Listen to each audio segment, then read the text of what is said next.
अब हम बात करेंगे व्हाट इज नेशनल सिक्योरिटी। हमने नेशन समझ लिया क्या है, हमने सिक्योरिटी समझ क्या है। अब दोनों को क्लब करके जो हम डेफिनेशन निकालेंगे उसकी हम बात करेंगे। तो national security refer to security of a nation, it includes its citizens, economy, institutions and regarded as duty of government.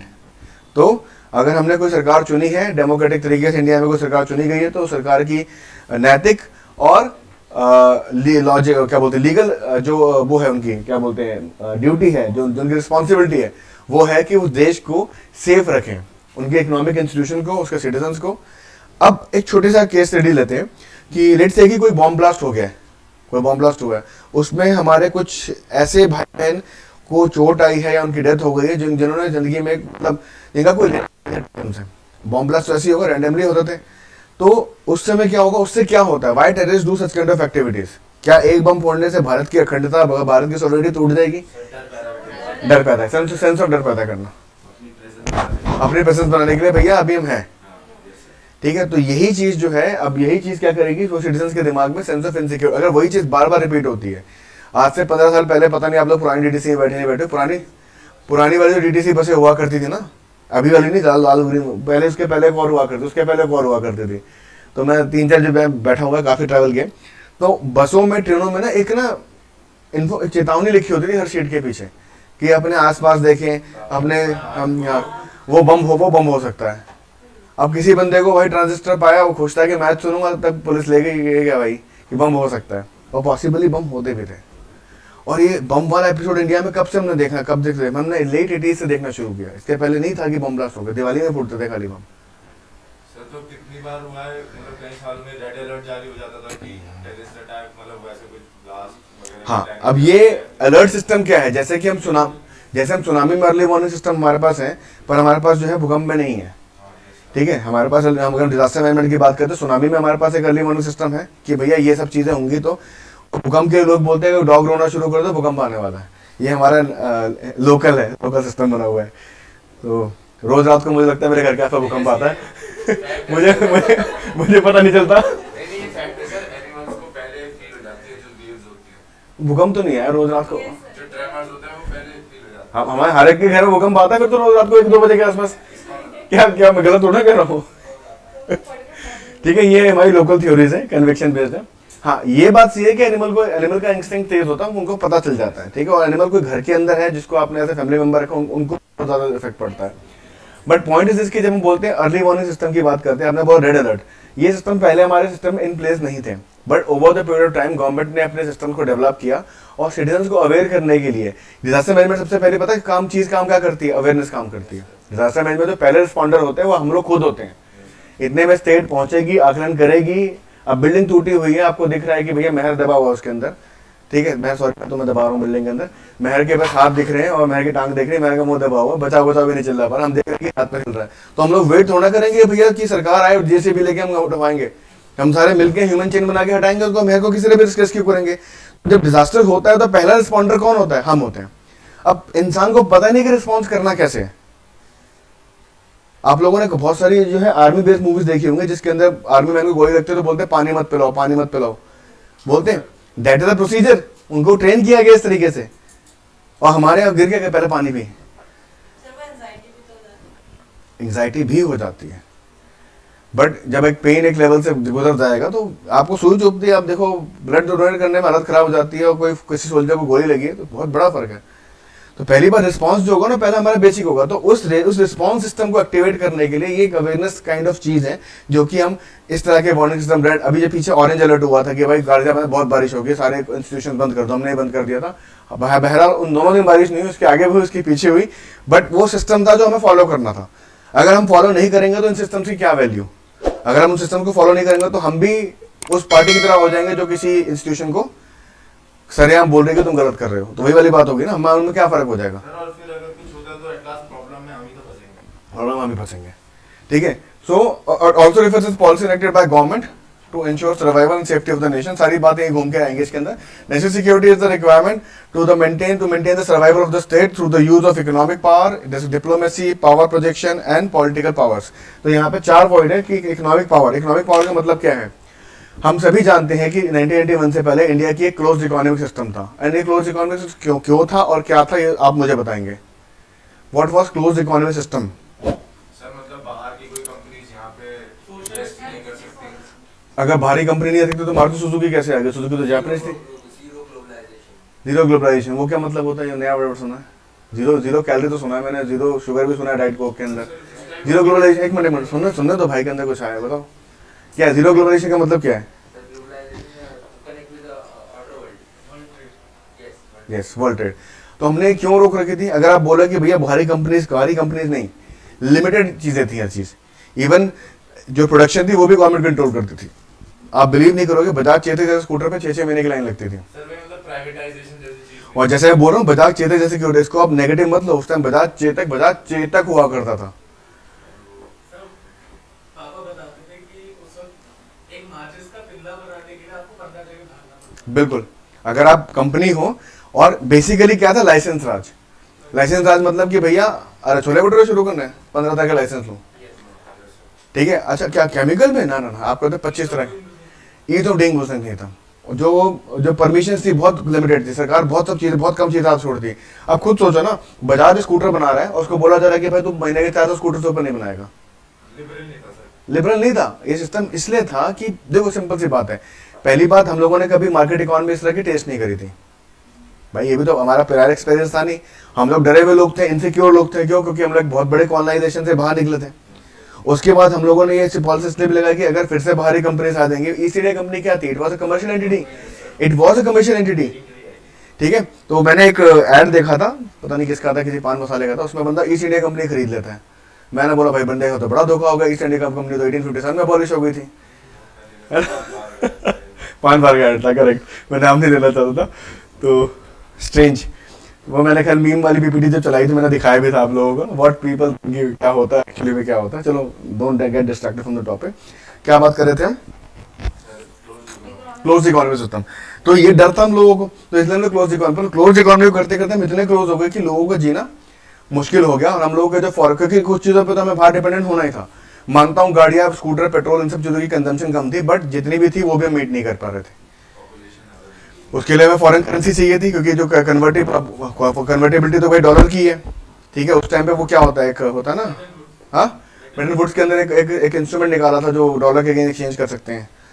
नाम ध्यान नहीं आ रहा। Gold standard. नहीं, गोल्ड स्टैंडर्ड, एक और एक था, चलो मैं बताऊंगा क्या था। गोल्ड ही था।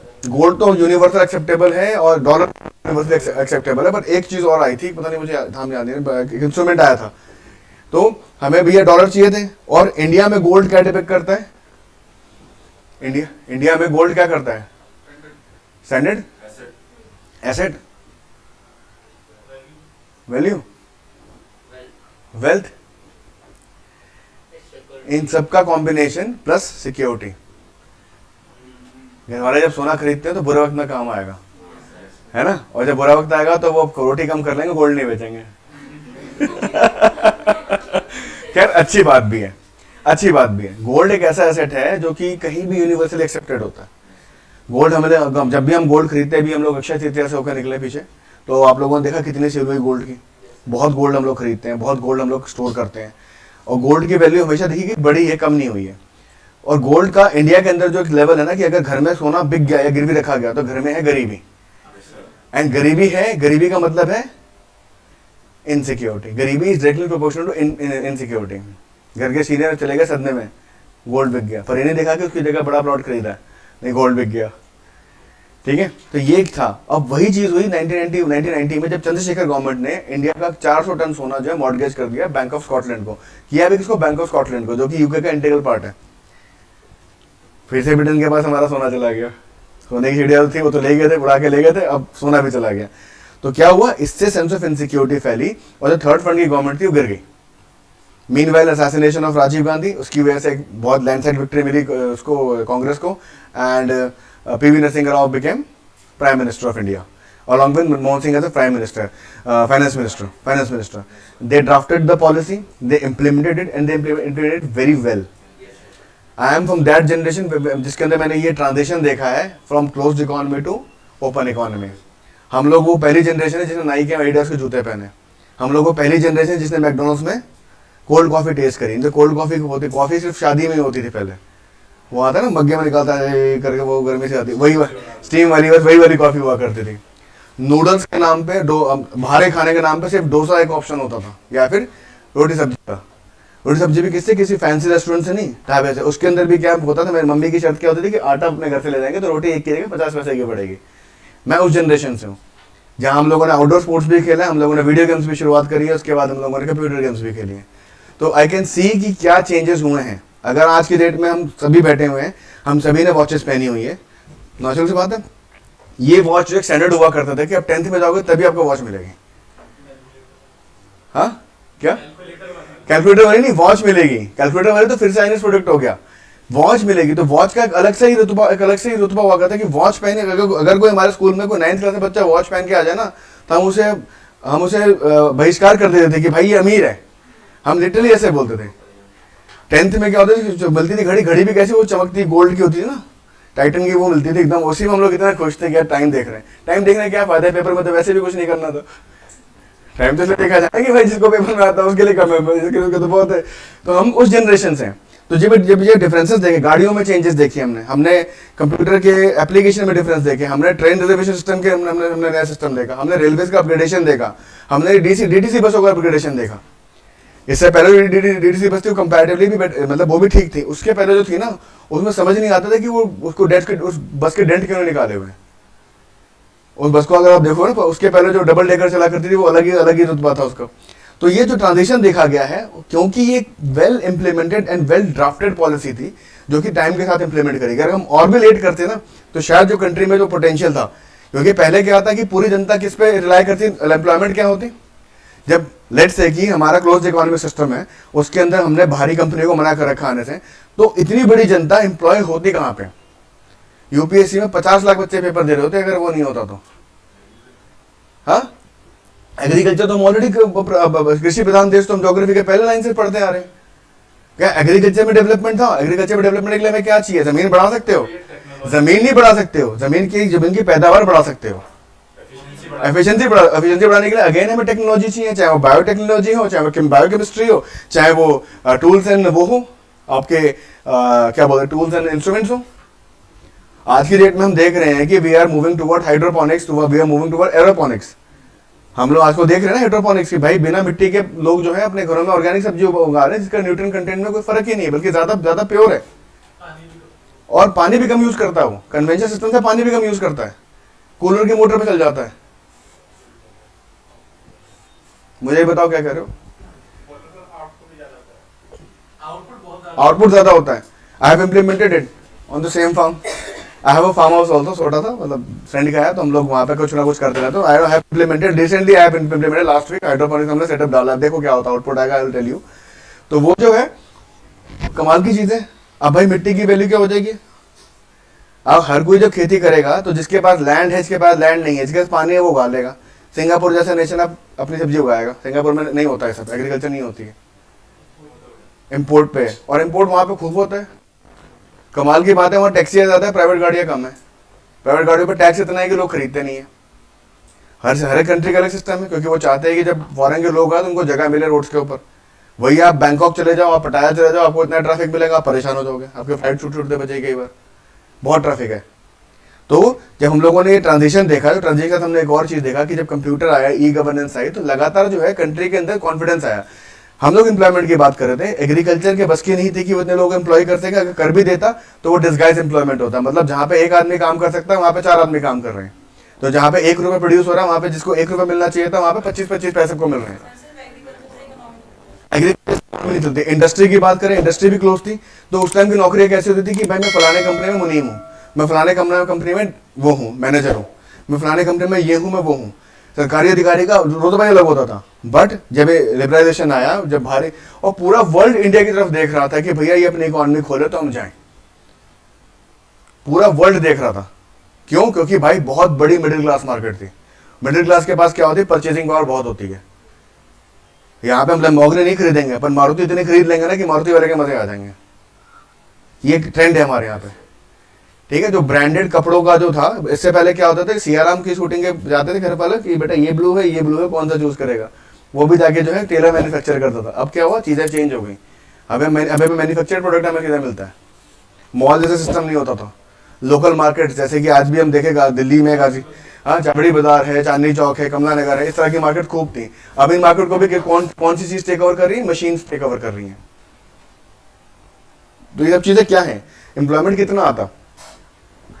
हम कहते हैं कि भाई गाड़ी मैकेनिक का एम्प्लॉयमेंट आता है, तो क्या गाड़ियां होती नहीं? तो मैं कहां से आता है? Ambassador, fiat, Maruti. जैसे इमेजिन करो स्वाति जो है अलीपुर से आ रही है, एम्बेसडर लेके बाहर खड़ी कर रही है, अच्छा लगता है क्या? नहीं लगता। तो हर चीज चेंज हुई। और एम्प्लॉयमेंट का तभी हम लोग कहते हैं एम्प्लॉयमेंट। अब हुआ क्या, जब 1991 के बाद प्राइवेट कंपनीज आई तो हुआ क्या कि एक बच्चा जो 22-23 साल का है, वो अपने फादर जो 40 साल सरकारी नौकरी कर उससे ज्यादा कमा रहा है। पहले बीपीओ इंडस्ट्री इंडिया में आई, बीपीओ से हम लोगों ने बाहर के बिजनेस प्रोसेस हमारे पास आउटसोर्स हुए, उसके बाद केपीओ आया, नॉलेज प्रोसेसिंग आया, उसके बाद अब मल्टीपल काम से प्रोजेक्ट्स हम ले रहे हैं, प्रोजेक्ट की मेंटेनेंस कर रहे हैं। सिमिलर लाइन्स पे एजुकेशन भी बढ़ी, हर लाइन में जो है डाइवर्सिफिकेशन हुआ। पहले आप कोई भी बीमारी हो जाए, बच्चा बूढ़ा मेल फीमेल सबको एक ही डॉक्टर देखता था, अब हर एक के लिए अलग स्पेशलाइजेशन है। तो ये क्या है? ये बदलाव है और कहीं ना कहीं ये इकोनॉमिक पावर में एक चेंजेस भी हैं। हम लोग आगे चल के 3 ट्रिलियन इकोनॉमी को टारगेट कर रहे हैं, हम लोग उसकी तरफ बढ़ भी रहे हैं। हम लोग सिंगल विंडोज दे रहे हैं, वो सारी प्रॉब्लम हटा रहे हैं जिसकी वजह से इंडस्ट्रीज हमारे यहाँ नहीं आती थी। 2005 या 6 में ऐसी स्कीम आई थी वर्ल्ड इंडिया में, स्पेशल इकोनॉमिक जोन्स की। उसमें इंडस्ट्रीज को बोला गया था कि आप इंडस्ट्री लगाइए, हम आपको सारी फैसिलिटीज देंगे। स्टेट गवर्नमेंट ने ढेले भरे काम नहीं किया। सारे नोएडा एक ऐसी सेट है, अगर ढंग से काम होता तो नोएडा पूरा डेवलप होता। अब जाके देखो कितनी चीजें मूव कर रही हैं वहां पे। सिंगल विंडो क्लियरेंस है और सारा ई गवर्नेंस पे, लाइसेंस राज पे कोई आप करप्शन का कोई रोल ही नहीं, क्योंकि ई गवर्नेंस है। आप बिडिंग करो, बिडिंग में अगर आप जीतते हो तो ले जाओ। पहले चीजें तो इस तरह से नहीं थी। तो ये सब चीजें बदलाव जो हुए हैं, इसकी वजह से क्या हुआ कि इकोनॉमिक पावर और डेवलप होगा। आप लोग को लगता है कि और कंपनीज इंडिया में आएंगी, इन्वेस्ट करेंगे भी। हम लोग एफडीआई का बड़ा वो करते हैं कि एफडीआई नहीं होना चाहिए, एफडीआई रिटेल में नहीं होना चाहिए, मेडिकल में नहीं होना चाहिए। होना चाहिए, नहीं होना चाहिए? हम लोगों को बेसिकली मेरे हिसाब से अगर डेवलप करना है तो हमारी पूरी जनता को एक मत होके जो है स्किल्स पे फोकस करना चाहिए। हम लोग स्किल लैक कर रहे हैं अभी। जो भी स्किल आनी चाहिए वो बहुत अच्छी आनी चाहिए। अब स्किल डेवलपमेंट पे तो बात हो रही है। अगर हम न्यू पॉलिसी देखें, न्यू एजुकेशन पॉलिसी देखें, उसके अंदर एक इंटर्नशिप का वो दिया गया कि आपको किसी दुकान में, फैक्ट्री में या किसी जगह कोई जाके कोई काम सीखना तो सर्टिफिकेट लेके आना है। और काम कब सीखोगे? आप स्कूल में कोई टीचर साइकिल ठीक करना सिखा दे तो भाई बवाल मच जाएगा, ये कैसा स्कूल है। पर ये चीज़ अब आउटसोर्स होने वाली है। जब आप बाहर जाओगे आप सीखोगे, क्योंकि एक्चुअल एक्सपोजर क्या होता है आप खुद देखो। सिविल इंजीनियरिंग, इलेक्ट्रिकल, दुनिया भर के इंजीनियर्स बैठे हुए और अल्टीमेटली जाके कहाँ से कि भैया आईटी कंपनी में काम कर। सिविल इंजीनियर का आईटी कंपनी में क्या काम? खुद सोच लो। कितनी देर में? मैं तो हूं नहीं आज। टाइम पूछो और लोकेशन भेजो उनको। खुद सोचिए आप, ये सोचने की बात है। फिर हम बात करेंगे डिप्लोमेसी। अब डिप्लोमेसी से क्या होता है? हम लोगों ने अभी पीछे वैक्सीन को हम लोगों ने दूसरे छोटे कंट्रीज को दिया, बड़ा बवाल मचा कि हमारी वैक्सीन उनको दे दी, और जब वैक्सीन इंडिया में लग रही तब लोग लगवा नहीं रहे थे, उसके खिलाफ नेगेटिव चीजें फैला रहे थे। इतनी दे दी, उसके बाद भी हम लोगों ने 110 करोड़ वैक्सीन, 115 करोड़ लगा दिए होंगे वैक्सीन। क्या हो रहा है? और वैक्सीन की वजह से आप लोगों के दिमाग में एक चीज तो है, सिक्योरिटी। सिक्योरिटी तो है ना। ये तो 4 महीने 5 महीने पहले आप लोग ऐसे तो नहीं थे, मैं भी ऐसा नहीं था। ओरिजिनलिटी थी, जब तक वैक्सीन नहीं लगी थी तब तक मैं भी ऐसा नहीं था। अब वैक्सीन लग गई तो कम से कम दिमाग में ये है कि चलो इन केस खुदा ना खास्ता कभी भगवान ना करे कोविड हो भी जाता है तो यार बचने के चांसेस अब 2% फालतू हैं। बस यही वो 2% है जिसके लिए हम सिक्योरिटी की बात करते हैं, वही सिक्योरिटी है। खुद सोच लो 5 से 6 महीने पहले किसी के घर में ऐसी हालत थी, इस साल अप्रैल मई जून में आप लोगों की ऐसी हालत थी कि आप खुले होकर निकल जाओ, जैसे किसी रेस्टोरेंट में वॉक इन कर जाओ, घर में आओ तो सैनिटाइज करते जाओ। इवनिंग ठीक है, मैं बात करता हूँ। फाइन। तो ये सारी चीजें हमें देखनी पड़ेंगी, ये सब चीजें हम देखें, यही सिक्योरिटी होती है। डिप्लोमेसी का मतलब होता है कि भाई डिप्लोमेटिक तौर पे हम लोगों ने अभी COP26 में हम लोगों ने बड़ा अच्छा काम किया। हम लोगों पे दबाव डाला गया कि भैया 2050 तक कार्बन जीरो कर दो, कार्बन एमिशन जीरो कर दो। हमारी गवर्नमेंट कहती है कि आप हमें एनर्जी का मेंबर बना दो। कार्बन जीरो करने के लिए हमें बहुत सारी फैक्ट्रीज बंद करनी पड़ेंगी और एनएसजी क्या है, न्यूक्लियर सप्लायर ग्रुप का मेंबर बना दो, हमें यूरेनियम दे दो, हम अपनी पावर प्लांट डेवलप करके हम, क्योंकि जब हम कोल से बिजली बनाते हैं तो बहुत बहुत नुकसान नेचर को होता है, चाहे वो कोल एक्सट्रैक्शन का हो, चाहे वो कोल बर्निंग का हो, चाहे वो पोल्यूशन लेवल पे, चाहे PM 2.5 हो। बट अगर हम जब बात करते हैं इस तरीके से कि लेट्स से कि अगर हम इस तरह से बात करते हैं, लेट्स से कि हम अगर न्यूक्लियर से बात करते हैं तो न्यूक्लियर में एक ही रिस्क रहता है कि भैया रेडिएशन का, पर वो कंट्रोलेबल है। अगर कंट्रोलेबल नहीं होता तो वर्ल्ड के इतने कंट्रीज को इम्प्लीमेंट नहीं करते। ईरान में है, फुकुशिमा में है, हमारे में कोदाकोलम है, जो पावर प्लांट्स हैं, इंडिया के अंदर भी पावर प्लांट है। अब दिक्कत क्या है कि इंडिया के पास यूरेनियम नहीं है, यूरेनियम है पर वो इतना ही है कि या तो हम उसे यूटिलाइज कर ले फॉर न्यूक्लियर बॉम्बिंग पर्पस या अदर पर्पस, या फिर इलेक्ट्रिसिटी पर्पस के लिए। और न्यूक्लियर एनर्जी की सबसे अच्छी बात क्या होती है कि pollution free, comparatively high energy मतलब प्रोड्यूस करने की वो कैपेसिटी रखते हैं थ्रू आउट द ईयर्स। और आज भी सोलर से ही बेटर सोल्यूशन न्यूक्लियर है। सोलर में डिसएडवांटेज है कि 4 बजे के बाद, 5 बजे के बाद, यूरोपियन कंट्रीज में सोलर कामयाब नहीं है क्योंकि 4 बजे वहाँ पे शाम हो जाती है। लेकिन हमारे पास टेक्नोलॉजी नहीं है ना कि हम उसे टेक्नोलॉजी भी है, आप यूरेनियम देखे तो देखो, यूरेनियम दो आप हमें। हमारे पास थोरियम बहुत सारे बट उसको यूज नहीं कर पा रहे। हाँ, इकोलॉजिकल उसमें इश्यूज है, थोरियम हमारे पास अच्छा है। अच्छा, न्यूक्लियर टेक्नोलॉजी है तो थोरियम, अब मुझे लग रहा है कि भविष्य का फ्यूल तो हाइड्रोजन होने वाला है। हाइड्रोजन जो है नया फ्यूल, नया भविष्य का फ्यूल होने वाला है। आप लोगों को लगता है? सर वो दिन वो नितिन गडकरी है ना, नहीं, नितिन गडकरी वो ग्रीन है। हाँ, वो बताते हैं कि आने वाले टाइम में वो इथेनॉल पे एथेनॉल ब्लेंडिंग करके तो हम लोग काम शुरू भी कर चुके हैं। आप लोगों को पता नहीं है कि जो गन्ने का फार्मर है बहुत जल्दी वो साहूकार बनने वाला है। क्यों बनने वाला है? क्योंकि गन्ने के अंदर जो एक बाय प्रोडक्ट निकलता है, मोलासेस बोलते हैं, मोलासेस से हम फ्यूल बनाने की बात कर रहे हैं, biodiesel, the right term is biodiesel. तो ये सब चीजें कब करेंगे? इंसान अकेला कर सकता है क्या? जब तक सरकार का या फिर पूरा इकोसिस्टम तैयार ना हो, नहीं कर सकते। अब वो जमाना नहीं है कि एडिसन ने एक बल्ब जला दिया, उसकी चमक देख के पूरी दुनिया उसके पास आ गई, वो जमाना नहीं है। और एक आदमी का काम नहीं होता इस तरह की चीजें टेक्नोलॉजी डेवलप करना। फार्मिंग में हमारे पास बहुत चेंजेस आ रहे हैं। हमारे पास जो है बायोलॉजिकल जो हमारी वो है कंडीशन है, उसमें बहुत सब चीजें चेंज आ रही हैं। रिसेंटली कैंसर में एक बड़ा अच्छा ट्रीटमेंट आया है जो कि उसको सरपास कर देगा 10 साल में, जो है जो हम कहते हैं ना कीमोथेरेपी, उसको सरपास कर देगा। बट भगवान न करे किसी को फेस करना पड़े, इट्स नॉट गुड। ठीक है, तो ये सब चीजें रहेंगी। फिर क्या है? Power projection. What is power projection? इसका तो रिसेंट एग्जांपल हमने कई सारा देखा। हमने S-400 जो है चाइना बॉर्डर पर डाल दिए। हम लोगों ने जो है राफेल परचेज किए। What is that? हम लोगों ने मिक्स को रिप्लेस करके हमने क्या किया? राफेल की हम लोगों ने सेल्फ मैन्युफैक्चरिंग करी। हमारे पास चिनूक है, हेलीकॉप्टर्स में जो वर्ल्ड का सबसे ज्यादा असैसिनेटेड, क्या बोलते हैं, सबसे ज्यादा जो डेडली जो हेलीकॉप्टर्स हमारे पास है इस टाइम पे। ये पावर पोजीशन किस लिए करी जाती है? कि है मेरे पास, मैं यूज नहीं करूंगा पर है मेरे पास। सामने वाले को अरे सब छोड़ो यार, हमारे पास न्यूक्लियर वेपन की बात कर लो।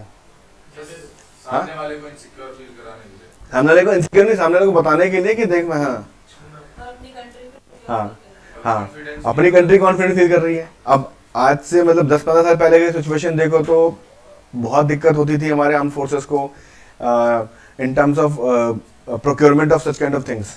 अब देखो, अब चीज़ें पहले से बेहतर है। आर्मी कॉन्फिडेंट फील कर रही है तो हम तो डेफिनेटली कॉन्फिडेंट फील करेंगे। Then we have political power. Political power हमारे कंट्री में इस टाइम पे हम कहेंगे कि लैंड साइडेड एक साइड ही है पूरी की पूरी। ये भी नहीं होनी चाहिए मेरे हिसाब से। अगर स्ट्रॉन्ग ऑपोजिशन नहीं होगा तो कहीं ना कहीं जो है मोनार्की वाला मामला जो है, या फिर हम कह सकते हैं कि single driver, single party system जो है, वो चीज़ भी ठीक नहीं है। ऑपोजिशन तो होना ही चाहिए मेरे हिसाब से, ऑपोजिशन स्ट्रॉन्ग होना ही चाहिए। ठीक है, तो पॉलिटिकल पावर भी हम देखें तो लैंड स्लाइडेड है। अब जैसे कि एक इलेक्शन था जिसके अंदर शायद बीजेपी को 3 सीटें मिली थी एंड कांग्रेस को 4 मिली थी। तो अटल बिहारी वाजपेयी ने एक स्टेटमेंट दिया था कि हम इससे नहीं जा सकते और आप उससे ऊपर जा सकते हैं। Now the picture has been changed, almost changed. मेरे ख्याल से 84-85 के इलेक्शंस की बात है ये। ठीक है।